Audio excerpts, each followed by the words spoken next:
Hey guys, so if you're like me, you like to get some extra life out of your tires. Tires are expensive and you like using quality tires, buying nice tires, but you don't like to, trash them after one puncture flat and see if you can fix them. So I've got this tire ready to go on, but I had a bad experience with these Maxxis Recon, so I'm not even sure when I put that on if it's going to be too warped, but I'm going to give this other one a try. The last one I threw away. So I want to get some more life out of these Taravel A-line tires, and as you can see in the tread, there's a lot of life there. I mean, I just barely used them. I got a pinch flat. So what happened was it was probably leaking air. My tire pressure got too low, and then it pinch flat the tire. It got a puncture here and then a puncture down there. I don't want to touch it because I'm letting that glue dry. And so that's what I want to talk about. What I do and we'll see if it works in this tricky spot. The first patch didn't, and this is going to be the second attempt. So this spot it worked. Now I don't even take off this clear because I'm afraid when I take it off I might peel back the rubber a little bit. I just leave it there. It doesn't matter. It doesn't hurt anything. So what I do to prep it is I use rubbing alcohol, clean it up real good. I use sandpaper, rough it so if you could see real closely the threads of the inner rubber are kind of exposed. So I try to get a good, rough area that it'll adhere to. And then what I also did, what did I do with that little thing? I cut the patch, and I'll find it in a second. It's down here anyway. So I cut the patch. Here's the other half of it. I cut one of these patches, and I cut it to where I'm going to use it at that. Oh, this is the one. So I cut it so when I stick it down there, it's gonna not be so long that it goes up too high and curls around. And then I'm gonna actually reinforce it with some duct tape. I'm doing whatever I can to get some life out of this tire. And I've used duct tape on the inside of my tires before, and it held up for a little while, not permanently, but it held up for a little while. So I'm gonna use a small piece and just cover up, where the patch is, just kind of do another layer and cover it up.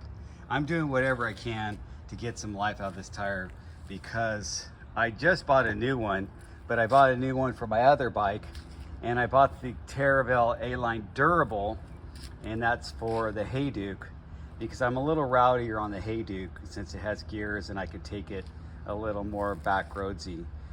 This one I'm pretty hard on my Jaffe, but it doesn't get plowed through stuff as much as my Hayduke, I guess. Maybe I don't know, just the way it happens to be.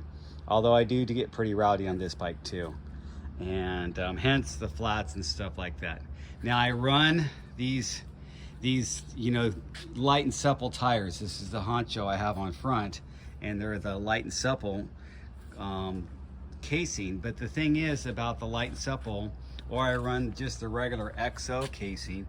But the thing is with this thinner casing, I feel it works for me because then I can go higher tire pressure but still have a supple feel.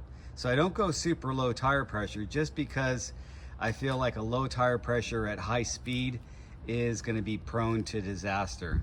And that's what happens. My tire leaks out a little bit of air, and I just keep plowing through stuff thinking, oh, it's okay, my cush core will save me, and then I just keep riding. So, and actually this cush core, especially this huge one, this is the cush core plus 29 plus. When I have this cush core on, it literally works like a run flat. I finished my ride the other day on that cush core and maybe lost about a little bit of time. I mean, it wasn't a PR ride, but it was still a pretty fast ride, and it was with the cush car on the last half of that descent. So anyway, I'm gonna put that on there. You got to follow the instructions. This is a cold patch, and if you look at the instructions, it says let it dry. And I used to light this stuff on fire and think it was a hot patch, and then after reading directions and watching a few videos, I realized no, you're supposed to let it dry and then peel that off and put that on there. So that's what I'm going to do right now, and I'll give you guys a follow-up. Oh yeah, here's the other half of it. So,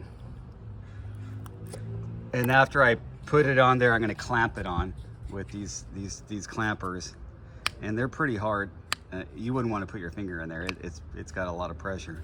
So I'll clamp them on there real tight, let it sit there overnight, and then I'll put it on my bike tomorrow. And today I'm just going to check and see if that Recon is even round. If it's not round, I'll take it right back off. So I'll talk to you guys later, and thanks for watching. But just trying to get some life out of expensive tires, and you know, the price of everything's going up, and the last thing I need to do is go out and buy another $75–80 pair of tires with the way the economy is, and I'm just trying to save some money. Talk to you guys later.